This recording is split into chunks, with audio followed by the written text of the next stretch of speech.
Average of 15 numbers is 40. 15 numbers యొక్క average వచ్చేసి 40. Average of first 8 numbers is 30. మొదటి 8 యొక్క నెంబర్స్ వచ్చేసి 30 అంటే average. Average of last 8 numbers is 50. చివరి నుంచి 8 నెంబర్స్ యావరేజ్ తీసుకుంటే 50. Then the 8th number is 8th number అడుగుతుండ్రు. ఇప్పుడు ఇక్కడ 8 నెంబర్స్ ఉన్నాయి, ఇక్కడ 8 నెంబర్స్ ఉన్నాయి. 8 8 ఎంత 16 వస్తుంది.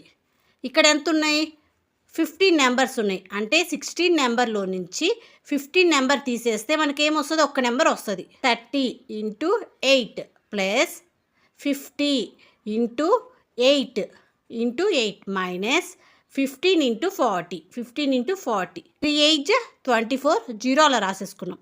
ప్లస్ 5 8 40 0 0 రాసేసుకున్నాం. మైనస్ 15 4